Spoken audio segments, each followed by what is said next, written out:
So I turned 75 yesterday, which was something I was very involved in and very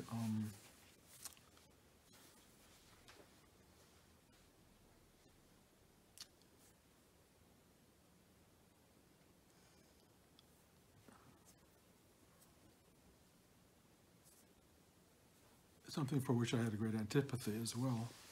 I didn't quite know how to embrace it. It seemed like summing up, it seemed like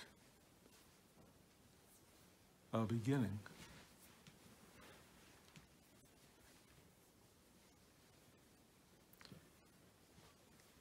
I thought about it a lot. There were a lot of emotional elements in it, a lot of gratitude. I think I told you last week my mom died at 74, and I kind of, as I think many people often feel, I didn't know that I would live longer than her. She was a big part of this week for me, and I didn't know quite how to bring her into the equation, but Blanche really helped and made one of my favorite dishes that my mother used to make, and just brisket, but it was really always great, and a chocolate cake that we attempted. It tasted in the frosting and the batter quite like my mother's cake. In the final scheme of things, it didn't quite get there, but it was fun and it was delicious. And my son Ari flew in from DC, and I wanted it to be just family, immediate family, and it was really quite beautiful. But it does make you wonder about summing up. You know, what are these last 3/4 of a century about? Where have they led, and what do I think I have to share as a result of having lived that long?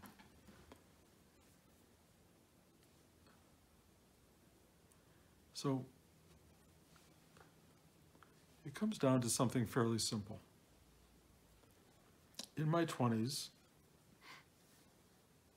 I had if you will, an initiation via LSD at that point in time, but it could have been anything. It could have been a tribal rite. It could have been, just walking down the street.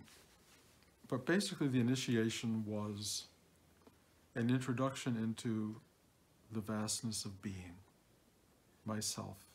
I saw eternity and infinity and realized that I was not in any way separate from that. If anything, I was an embodiment of it. Not the embodiment, not the only embodiment, that we're all an embodiment of the infinite and eternal. And in no way for 1/10 of a second are we separated from that. And I knew it. And I had an immense immersion in that truth. And then I came back into pure body form. And I think you probably all know this part of my story. I said, why am I back? And it said, tell people what you saw, providing me with an opportunity to teach like this, and also to teach via making movies, which was a wonderful, wonderful arena for me. And I could tell big stories to a lot of people.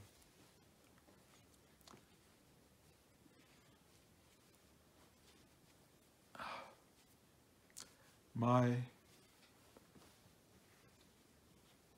extraordinary sense of purpose during much of my life was partly to share the journey, but partly to find my way back to that infinite and eternal state. That somehow, having been there, seen it, being informed by it, I wanted to live in it.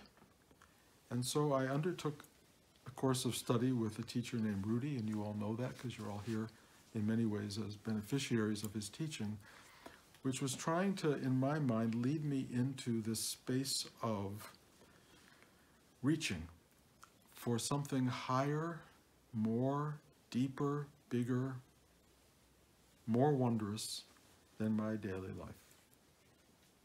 And again, all of you know the story. I failed. I did not get there. Somehow, all of that trying brought me to a wonderful life with a wonderful marriage, wonderful children, wonderful grandchildren, a really good career, all of that stuff, you know. But I hadn't returned to and reached the infinite.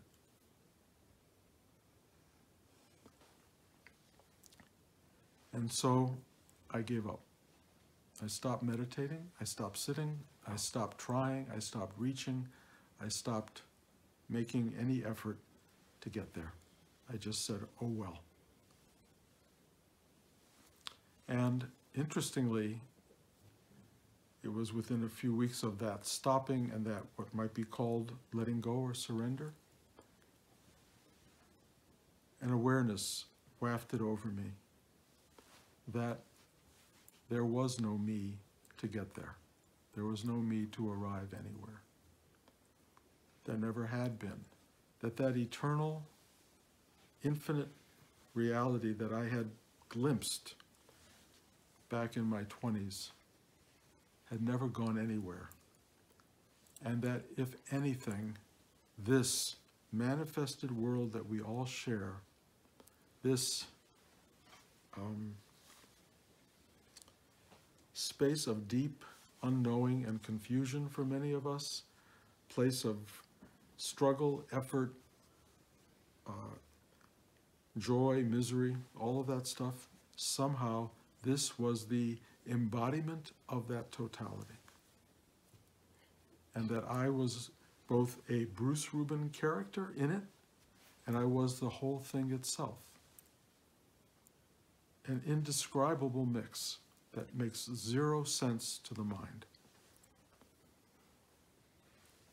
And, excuse me, I didn't know what to do with that information. I just didn't know what to do with it. I had been a teacher, a meditation teacher, for many years. I had still been making movies. And I came back, and a part of me said, well, what are you going to talk about? What are you going to say? How are you going to share this stuff with people? I no longer felt that making an effort was meaningful. Having a meditative practice was meaningful. Clearly, for me, the real benefit was giving up the meditative practice, not the having it, not the trying.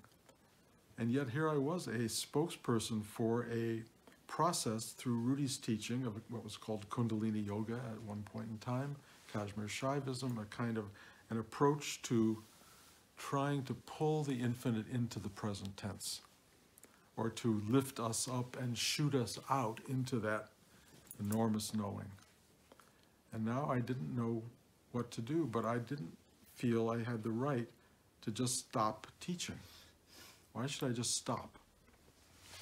And so I tried to bring all of you guys around into a larger understanding of the world that we operate in, this extraordinary, non-dual,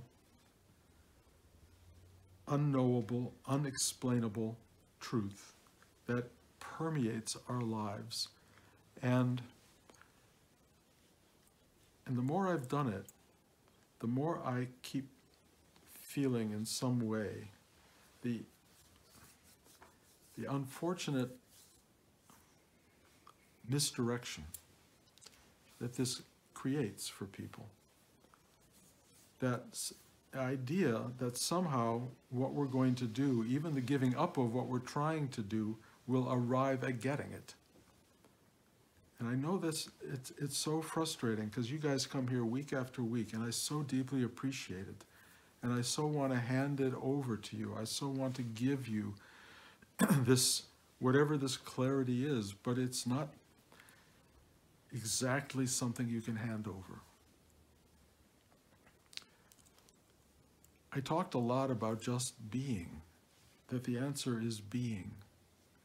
That we have a kind of non-dual truth, which is there's nothing to do, you're already the thing you're looking for. And that's a wonderful teaching, except it absolves you of doing something.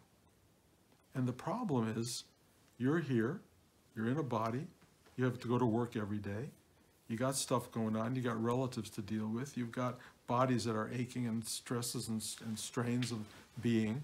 So just telling you to just be feels not exactly fair. I think it's something a lot of people want to hear, the idea that you don't have to do anything, that you're already that thing which you are looking for, that you can just sit back and be still pointed, and it will slowly or quickly unfold and reveal its true nature, and you will in some way be done. I think that's the fiction that most of us get into, that we're somehow going to arrive at this place that just goes, you did it. There's no you, there's no nothing, you're free. Which is all fine and dandy if you died on the spot. But if you have this body, and you return to the body, and you return to the mind, and you return to the day-to-day demand of the world, this just being doesn't quite satisfy. It might if you're in a monastic life. If you sit in the monastery and you sit there all day, and you can just have people feed you and just sit back and emanate your being and receive the being and be one with the being of existence, great. And some of you may be led to that. You may want to go off to monastic study and just be in that space and reach for this thing. And when you find it, you know, you can just sit there and luxuriate. But not everybody can do that. And certainly it's not a path that I chose. And what I've come to understand is that it's not about just being. It's a dance between the infinite, eternal reality of our nature and our manifested, individualized self, that somehow we are in this together as one thing, and that we have responsibility. The infinite universe has the responsibility to watch over you, to protect you on some level, to care for you, to be available to you, but you have a responsibility to it, and that is to engage it, to be responsible to this higher calling, if you will, to be responsible to this thing that is deeply established within you, which is this part of you that goes, I'm here. How can I help you? What can I do? How can I make my actions in the world more reflective of this vastness that is there that you may or may not have completely touched? You may feel you're sort of aware that it's there, but it's not quite established in the way you want it, that what you really want is to live in that space and then funnel it down into this little tiny person that you are. Or even to get rid of this little tiny person and just walk around emanating love as whatever in any way you can. But the truth is, you got a body, you got a mind, you have a story, you have a history, you have a life. You have to find a way to make this sync up with this greater truth. And that's really the dance. And Rudy, I realized in the end, was so smart about this practice that we do, because it engages by asking for help, and actually by asking to help to get out of the way. Surrender. And the reason it does that is because we resist that endlessly. We resist getting out of the way because, in a sense, in our ego-minded illness, it's all about us. And that's where we get into the most trouble. Somehow we need to believe it's all about us in order to function well in the world, or to function at all in the world. We have to have a real strong sense of self-protection, drive, purpose, meaning. Feed me, take care of me, protect me. You have to be there in your ego-minded being to take charge of all that. And in a way, it's part of the instruction system that comes from that which is greater than you to help you survive in this world. But there are problems with that. And anyone who's been in an ego-minded state for any length of time knows those problems. One of them is it's stressful. 2, it doesn't last. 3, the impermanence is a source of terrible, terrible fear and struggle and meaninglessness.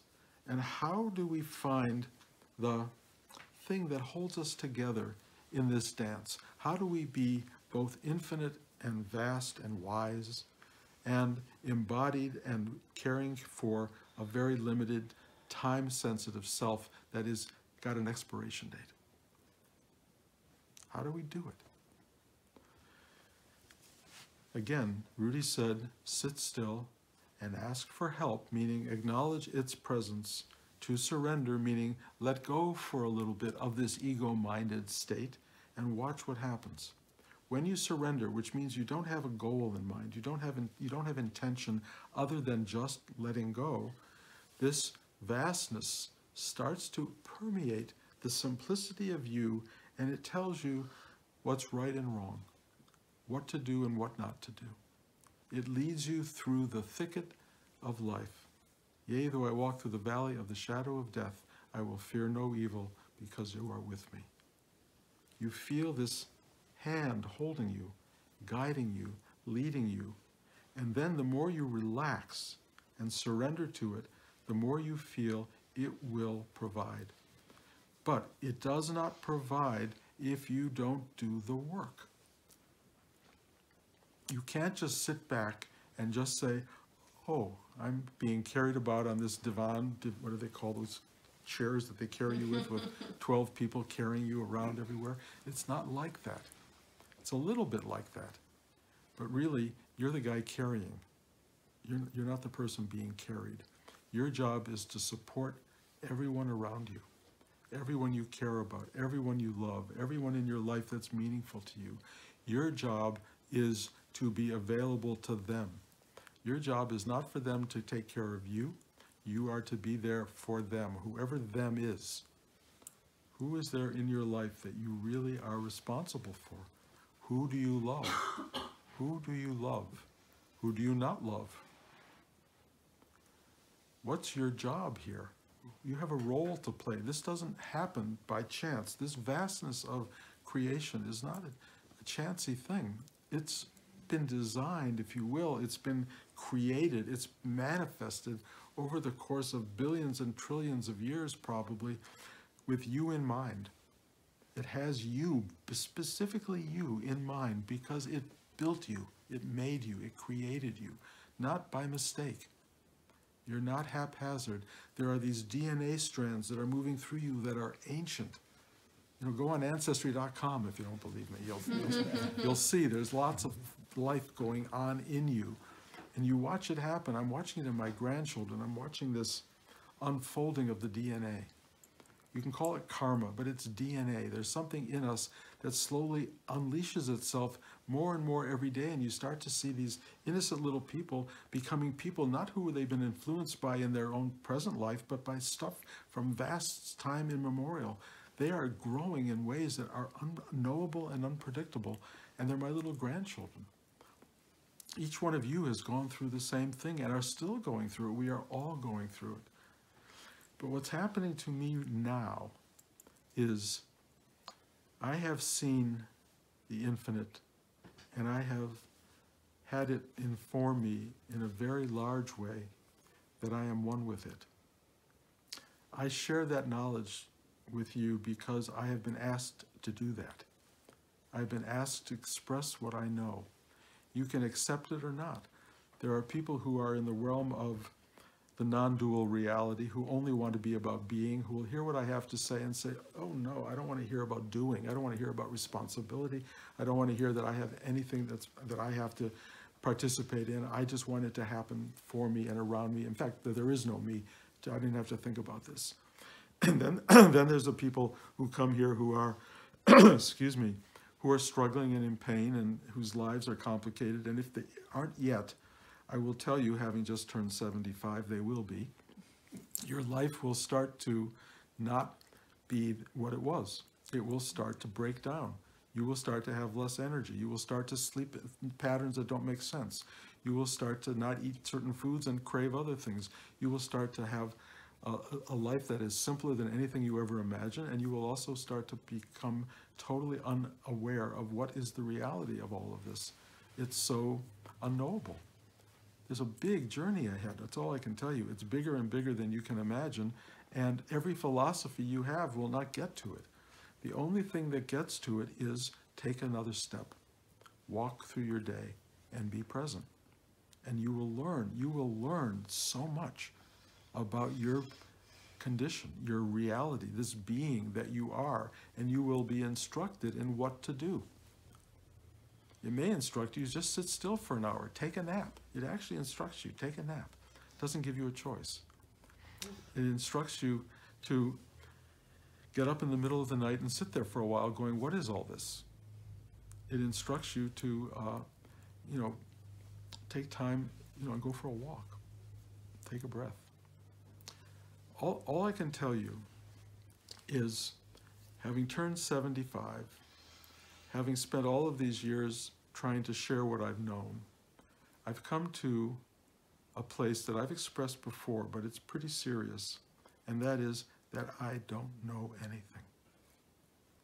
So those of you who show up here trying to get something are probably wasting your time, because I have nothing to give except for the fact that in the end, nobody has anything to give, because everybody's experience is their own private experience, and what we call the universal is ultimately brought into this place of, I don't know. But that I don't know is hard won. The hardest thing is because everybody thinks they know. Not knowing is the real human experience. Not knowing makes you profoundly available to the what is. You can't codify it, you can't do anything. You can write books about it if you want, but they're already dead and wrong, because the thing you wrote the book about is long past. What is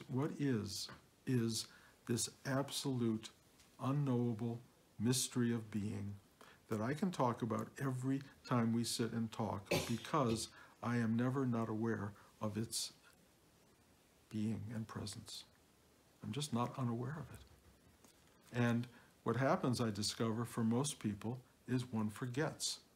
And the real spiritual journey is into remembering who you are, what this is. And the value of not knowing, the value of that letting go of belief systems, is that you arrive at a place that is vibrantly alive with questions, with wonder, with, if you will, beauty, with caring, with compassion.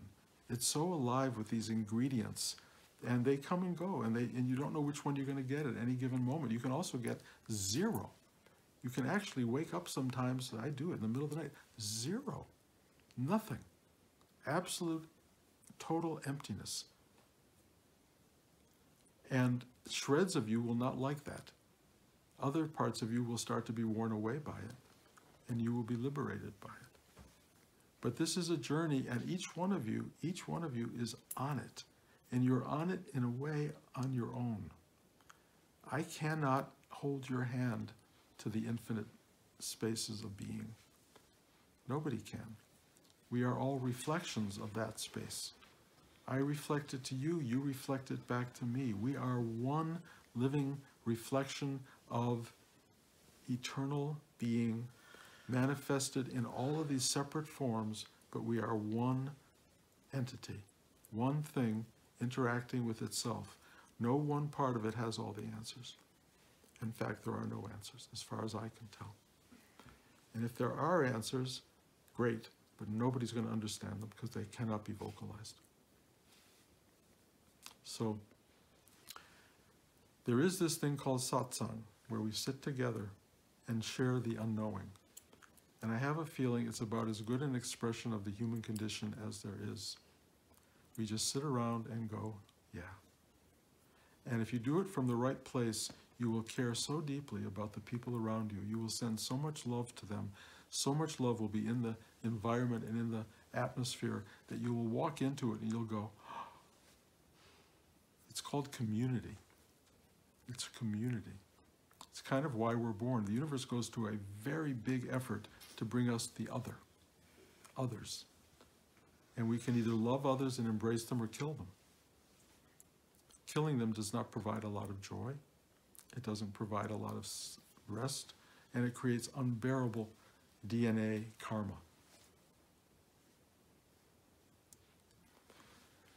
Relaxing, opening, asking for help, to surrender, to let go, to just be, is the smartest activity you can undertake.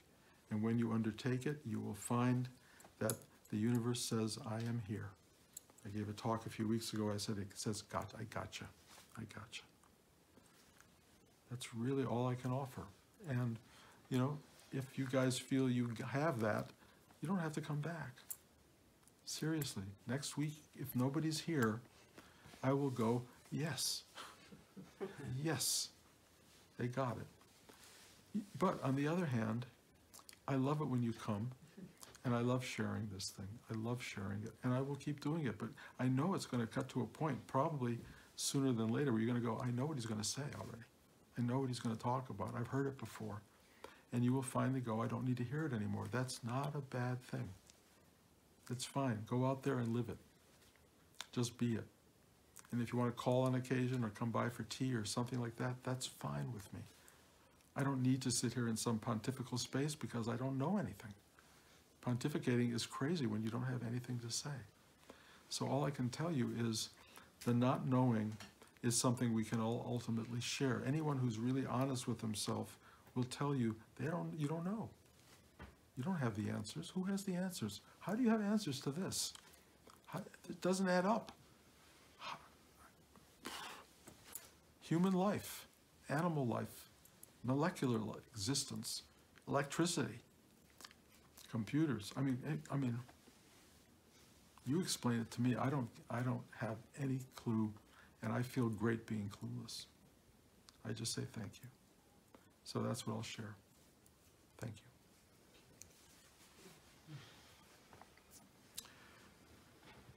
You can ask me questions, but you know,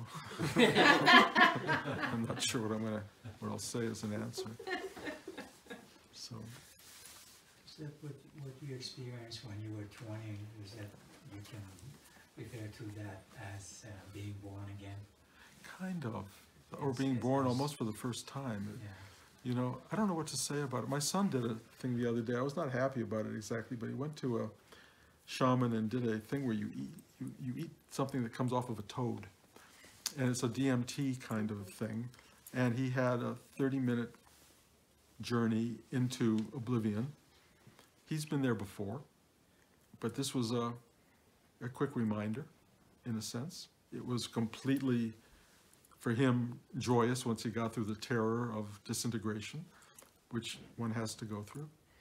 And he came back, and we were sitting in a restaurant on his birthday talking about it. And I have friends even in this room who've done this, and I listened with all fascination, where he just said, "It's so big, it's so real, it's so vast. I'm not afraid of death anymore. It's beautiful beyond anything you can imagine." All of that, he's giving me that whole spiel, and I'm going, "Yes, yes, it is." He said, "Don't you want to go back? Don't you want to do it with me? Don't you want to go there?" I said, "No." What is different from that and this, really? What is the difference? I have been shown, I have been initiated. Some of us may not have had the initiation, but we're living in it. So one way or another, whether you have the message come through or not, this is the thing you're looking for. This is it. And what's so extraordinary to me is the understanding that I had after he spoke to me, that he still has to go back to work. He still has a huge amount of stuff on his plate. It doesn't change anything, except it makes you know, yes, this is that. And as Nisargadatta would say, I am that. I am that. And every one of us is that. You're nothing but that. And if you don't remember that, sit still, take a breath, and ask for help to let go of your ego-minded separation and remember, I am that. That's all there is. It's the whole work. And then once you go up there and see that you're that, unless you die in the course of that, which some people do, you're here. And when the time comes for you to biologically leave all of this behind, then you'll go there. Or you'll realize that, you know, this is that, and there's no, you won't be coming back next time. The last time you don't come back. But the initiation is very clear that you are never not living in the infinite grace of being. Ever. Does partaking of some substance like this accelerate the process of, you know, no longer fearing death? You know, maybe. I mean, I know people have a very bad reaction to it. They have a very bad thing, and they don't come back happy. They come back neurotic or psychotic because it's more than the ego mind can handle. It's a dangerous risk. It's a gamble. Rudy said, do not go there. Do not take that. Just do this practice, work every day, and you will slowly build yourself up to an awareness that really lives very close to that space. You may not acknowledge it exactly in that way, but when the barriers between you and that kind of dissolve, you'll go, oh. I mean, honestly, I mean, you have an incredible sense of beauty. You know beauty when you see it. You're very drawn to it. That's really it. That appreciation you have is it. You may not know that that's what it is, but that's it. Beauty and truth, you know, they are the same thing. And what happens is you can go there and get it through that particular sort of, whatever you want to call it, chemical reaction, and get a version of it. And it may be very informative, but there are a number of things that happen. One is you may say, well, I want to do that again, and again, and again, and again. You know, you want, you know, keep going back up to that place, or take the drugs or whatever. You may not want to because it's such a big experience. You may want to go suddenly in a monastery and spend years trying to go back to that. Or you may just have a life where you have children and things and lives and things that are going on that you got to take care of. What does it mean to know that? It just means you will begin to live this life with a larger perspective. And that's very valuable. Rudy was so insistent in telling people not to do it.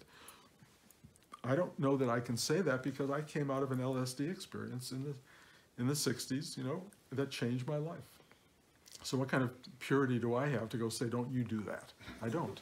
But on the other hand, I know that the real journey for me was not that was the opening of a door. The real journey walking through the door is this practice, has been the practice. And then the universe coming in and saying, good job.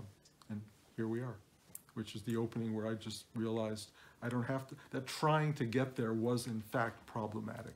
Trying to get somewhere is a you and an it. Stopping trying and truly surrendering is when it allows itself to speak to you. You just go, okay. Egolessness, crushing the ego, letting the ego break down into something really, really quiet.